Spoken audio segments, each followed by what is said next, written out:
না রে গোলাপ, না না, এমন বিশ্বাস একদম মুসলমান ঈমানদার কখনো এমন কথা বিশ্বাস করে কখনো এমন কথা বলতে পারে না। একজন মুসলমান ঈমানদার কখনো এমন কথা বলে সেই কথাগুলো বিশ্বাস করতে পারে না। চিল্লায় বলেন কথা ঠিক কিনা? কত পবিত্র জায়গা, কত পবিত্র ভূমি। এই ভূমিটা আমাদের দেখতে মনে চায় না? একটু চায়। এই জন্য মুসলমান যখন কোন হাজি প্রথম যখন হজ করার জন্য যায়, হজ করতে গিয়া সর্বপ্রথম যখন বাইতুল্লাহ শরীফকে দেখে, বাইতুল্লাহ শরীফ দেখার সঙ্গে সঙ্গে ওই মুসলমান ওই হাজি সাহেব চোখের পানি আর ধরে রাখতে পারে না। কেন? স্মরণ করে যায় যে এই ঘর হাই কতদিন থেকে আমি সেই বগুড়ায় নামাজ পড়লাম, অমুক মসজিদে অমুক জায়গায় যেখানেই নামাজ পড়েছি, কিন্তু সিনাটা আমার এই ঘরের দিকেই ছিল, টানটা আমার এই ঘরের দিকেই ছিল। আজকে সেই ঘরটা নিজে আমি পর্যবেক্ষণ করছি। হায় কি মহব্বত, এমন মহব্বত, এমন একটা টান। সর্বপ্রথম যখন হাজিরা এই ঘর দেখে তখন আর সরতে চায় না, আর সরতে চায় না। পুলিশরা পিটানি দিয়ে তাদেরকে সরায় দেয়। কি যে টান আল্লাহ পাক দিয়েছেন, আল্লাহ পাক কি একটা মহব্বত দিয়েছেন। এই জায়গা পবিত্র জায়গা, পবিত্র ভূমি। এই জায়গায় দোয়া করলে দোয়া কবুল হয়, মুলতাজামে দোয়া করলে দোয়া কবুল হয়, হাতেমে কাবায় দোয়া করলে দোয়া কবুল হয়, রুকনি ইয়ামানিতে দোয়া করলে দোয়া কবুল হয়, তোয়াফের সময় দোয়া করলে দোয়া কবুল হয়। এগুলো কোরআন হাদিস ছাড়াই প্রমাণিত। কথা বলেন ঠিক কিনা? তো খাজা বাবার দরবার, খাজা বাবার দরবার, ওই জায়গায় কেউ খালি হাতে ফিরে আসে না। ওইটা কি কোরআন হাদিসে আছে নাকি যে খাজা বাবার দরবার থেকে কেউ ফেরে না খালি হাতে? এই যে ভণ্ড একটা গিয়াসউদ্দিন তাহেরি বলে না,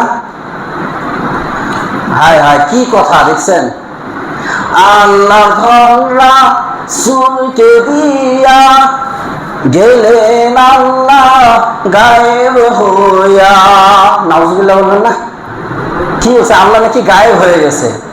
আল্লাহ গায়েব হয়ে গেছে রসুলকে দিয়া। ধন তাহলে আল্লাহর মধ্যে এখানে সর্বপ্রথম কি আসলো? পরিবর্তন আসলো। এক অবস্থা আগে ছিল, রসুল আসার পর রসুলকে ওইটা দিয়ে আল্লাহ গায়েব হয়ে গেল। তা আল্লাহ কি গায়েব নাকি?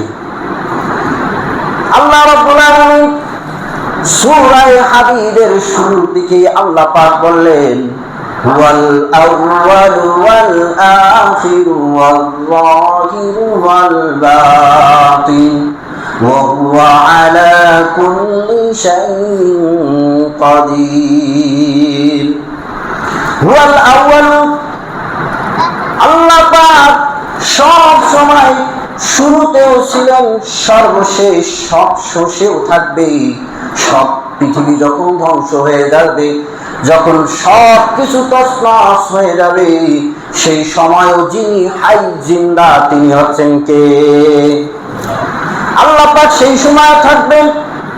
ওয়াজ-যাহির ওয়াল বাতিন, আল্লাহ পাক যাহির। আল্লামা খাত্তাবী রাহিমাহুল্লাহ এই যাহিরের তাফসীর করতে গিয়ে তিনি বলেন, আয-যাহিরু বিদ-দালাইল কাতইয়াতি ওয়াল বাতিন ওয়া হুয়া মাসতুরুন আন উয়ুনিল মাখলুকাত। আল্লাহ পাক দালাইল কাতইয়াত দ্বারা, অকট্য দলিল দ্বারা প্রমাণিত। আল্লাহ পাক সব সময় বিরাজমান, সব সময় স্পষ্ট। আর মানুষের চোখ থেকে আল্লাহ পাক অদৃশ্য, গায়েব, কিন্তু আল্লাহ পাক সব সময় বিরাজমান, সব কিছু দেখছেন, পর্যবেক্ষণ করছে যিনি, তিনি হচ্ছেন কে? তাহলে তিনি হচ্ছেন আল্লাহ। এখন ওই বলতেছে যে আল্লাহ নেই, গায়েব হয়ে চলে গেছে। এরকম বিশ্বাস যদি রাখা হয় তাহলে অবস্থা কি হবে বলেন? না রে গোলাপ, না না, এমন বিশ্বাস একদম মুসলমান ঈমানদার কখনো এমন কথা বিশ্বাস করে কখনো এমন কথা বলতে পারে না। একজন মুসলমান ঈমানদার কখনো এমন কথা বলে সেই কথাগুলো বিশ্বাস করতে পারে না। চিল্লায় বলেন কথা ঠিক কিনা?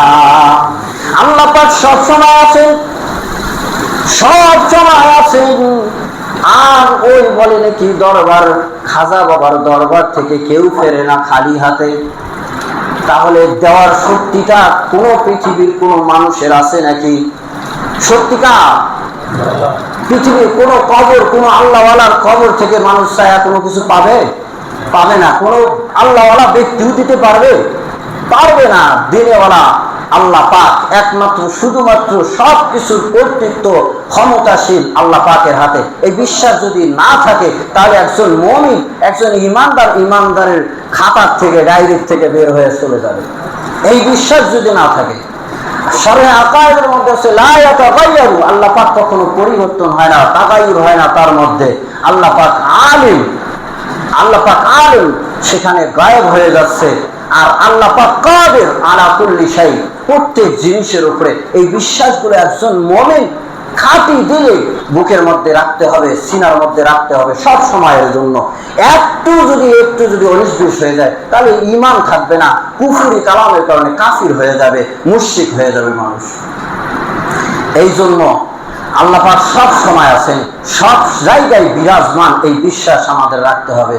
ওই ভণ্ড করে দল আর একজনে বলতেছে আল্লাহ নাই নাই নাই রে, আল্লাহকে দেখিতে গেছিলাম আমি ওই মক্কা মদিনাতে, আল্লাহ নাই নাই নাই রে। নাউজুবিল্লাহ বলবেন না? এগুলো কথা ঈমান থাকবে? ঈমান থাকার কথা এগুলো? ঈমান থাকার কথা নয়। বিষয়টাকে নিয়ে আসলাম বোঝার জন্য যে আসলে এখানে বিশাল একটা বড় একটা বিষয়, মনে করেন যে একটা আলোচনা সমালোচনার একটা বিষয় চলে আসছে সোশ্যাল মিডিয়ায়। তা হচ্ছে আহমদুল্লাহ সাহেব একটা বিষয় ওনাকে প্রশ্ন করা হয়েছে, একভাবে উত্তরও সঠিকভাবেই দিয়েছে। ওই বিষয়টাকে একটা ইস্যু করে নিয়ে অন্য অনেক আদার্স ইস্যু আছে, হ্যাঁ, ওগুলোর সামনে, ওগুলোকে গোপন রেখে এই বিষয়টাকে সামনে নিয়ে এসে একটা দ্বন্দ্ব, একটা ফাসাদ শুরু হয়ে গেছে। তো যেহেতু এই বিষয়টা সামনে আসছে, একটু আমাদের জানার দরকার। যখন যে কোনো বিষয় সামনে আসে তখন ওই বিষয়টা স্পষ্ট করে নিতে হয়। বিষয়টা নিয়ে আলোচনা চলছে, তা হচ্ছে রাসূলুল্লাহ সাল্লাল্লাহু আলাইহি ওয়াসাল্লাম নবী কখন হয়েছে? নবী কখন হয়েছে? প্রশ্নটার আগে আমি উত্তর দিই। নবী কখন হয়েছে? যদি বলা হয় যে রাসূলুল্লাহ সাল্লাল্লাহু আলাইহি ওয়াসাল্লাম আদম আলাইহিস সালামের জন্মের আগে থেকেই নবী, ভুল নাই, সমস্যা নেই।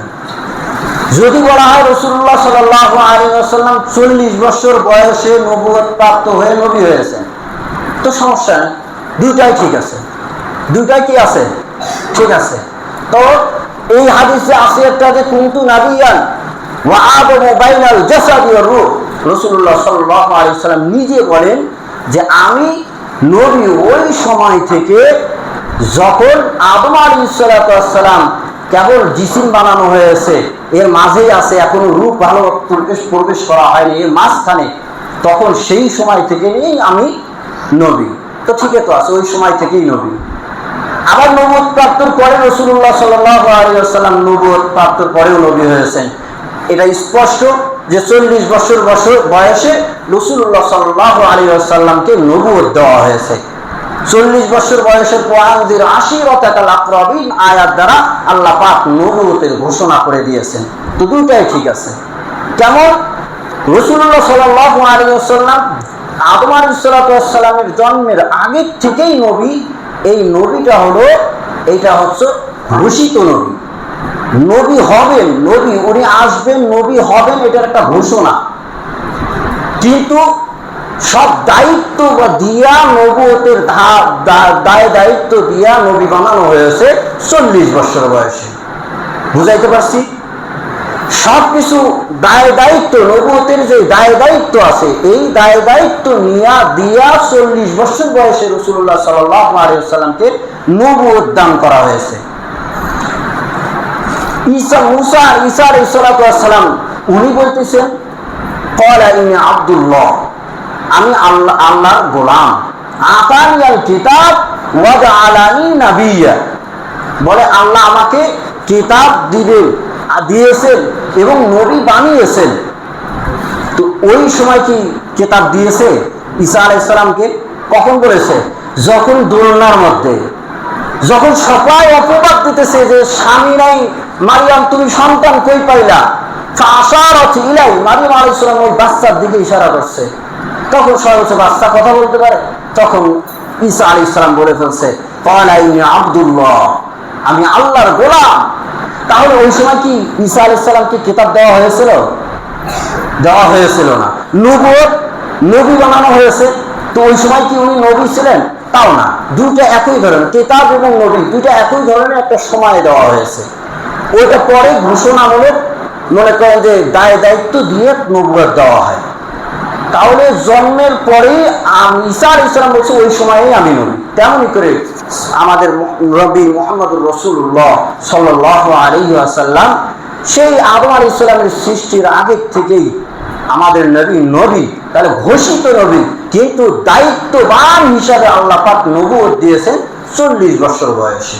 তো স্পষ্ট কারণ এই জিনিসটাকে নিয়ে যে ওনাকে প্রশ্ন করা হয়েছে একটা, আর এইটাকে আর এক পাশে নিয়ে যায় মনে করেন যে এমন একটা পর্যায়ে চলে গেছে যে হাইকোর্টে চলে গেছে কেস করার জন্য।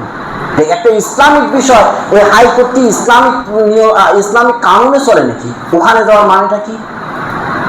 প্রশ্ন করা হয়েছে রাসূলুল্লাহ সাল্লাল্লাহু আলাইহি ওয়াসাল্লাম যে 40 বছর বয়সে নবুয়ত প্রাপ্ত হলেন, মানে শরীয়তের বিধিবিধান দিয়ে আল্লাহ পাক নবুয়ত দান করলেন। তাহলে তার আগে মনে করেন যে রাসূলুল্লাহ সাল্লাল্লাহু আলাইহি ওয়াসাল্লাম কোন শরীয়ত হিসাবে আমল করেছে? হ্যাঁ, রাসূলুল্লাহ সাল্লাল্লাহু আলাইহি ওয়াসাল্লাম তো আমল করেছে। গাড়ি হীরার মধ্যে গিয়া রাসূলুল্লাহ সাল্লাল্লাহু আলাইহি ওয়াসাল্লাম ইবাদত করেছে। তাহলে নবুয়ত পাওয়ার পর তো শরীয়ত আসছে, বিধান দিচ্ছেন আল্লাহ পাক। তাহলে তার আগে যে ইবাদত গুলো করলো এটা কোন হিসাবে করছেন? বুখারী শরীফের প্রথম পৃষ্ঠার মধ্যে হাদিসটা বর্ণিত আছে। রাসূলুল্লাহ সাল্লাল্লাহু আলাইহি ওয়াসাল্লাম বলেন, তাফসীরের মধ্যে ওখানে ব্যাখ্যা আছে হাদিসের মধ্যে, যে রাসূলুল্লাহ সাল্লাল্লাহু আলাইহি ওয়াসাল্লাম ওই সময় ইব্রাহিম আলাইহিস সালাতু ওয়াস সালামের মাযহাব অনুসারে ইবাদত করতেন। কেন? শরীয়ত আসেনি ওনার কাছে ওই সময়, দায় দায়িত্ব ওই সময় আসেনি। তাহলে যদি নবী যদি আগের থেকেই হতো, তাহলে দায় দায়িত্ব হিসাবে যদি আগের থেকেই নবী হতো, তাহলে অন্য নবীর কোনো এখানে মাযহাব অনুসরণ করতেন না। তো এই বিষয়টা আমাদের জানার ছিল, আমরা জানতে পারছি। অনেকটা হয়তো মোবাইলে আমরা শুধু শুনেছি বা কিংবা আমরা এড়িয়ে গিয়েছি বা স্পষ্ট আমরা জানতে পারি নাই। আমি চেষ্টা করেছি। বাকি এতে আমাদের করণীয় কি? আমাদের করণীয় হলো যে এই বিষয়গুলোতে, যেমন যেহেতু আমরা স্পষ্ট জানতেছি যে একজন ইসলামিক স্কলার বলেও স্বীকৃতি দিলাম, দেওয়ার পরেও যদি সে শিরকি কথা আলোচনায় নিয়ে আসে, এবং একজন সরল মনা স্বাভাবিক মানুষ যে ইসলামের এত সুন্দর আঙ্গাম দিয়ে যাচ্ছে, কাজ করে যাচ্ছে, এই মানুষের ব্যাপারে এরকম গালিগুলাজ, অকাত্য ভাষা এবং কোর্টে যাওয়াটা, এটা কতটুকু সমীচীন এটা আপনারাই বিচার করবেন। এখন বিচার করবেন বলে আমরা তো জানি যে উনি একটা ভণ্ড, কিন্তু আপনাকে আবার বলা লাগবে কেন? মানে জানেন, তাহলে তো দোষ তো আমাদেরই। তাহলে যদি আমরা জানি, তাহলে এ সত্ত্বেও তার ডেট পাওয়া যায় না কেন? তার ডেট পাওয়া যায় না কেন? মানে ওকেই নিয়ে আসার জন্য আবার মানুষ উপুর হয়ে পড়ে, ওকেই ওর ওয়াজ শোনার জন্য আবার মানুষ ওখানে যা ভিড় করে। এগুলো কি হবে? তাহলে আমরাই বললাম যে না ও ভণ্ড, আবার ওকেই দাওয়াত করলে না মানুষ হবে, কালেকশন হবে, এটা উদ্দেশ্য। ইসলামের কি অবস্থা হবে? ইসলামের কি অবস্থা হবে? এইরকম করেই তো পাওয়ার পেয়ে পেয়ে এই ভণ্ডরা আজকে আমাদের মাথার উপরে উঠে যাচ্ছে। এই জন্য আমাদেরকেই সচেতন হতে হবে, আমাদেরকেই সচেতন হতে হবে। এই সমস্ত হুজুর যারা, ওলামা ইকরাম যারা, তাদের ব্যাপারে কিছু বলার দরকার নেই। তাদেরকে আমরা এক পর্যায়ে রাখবো, যে তাদের কথা শোনা যাবে না। তাদেরকে ইসলামের কোনো স্কলার হিসাবে তাদেরকে সম্মান করা যাবে না। তারা তাদের হিসাবে, মানুষ হিসাবে যতটুকু করার ততটুকু করা হবে।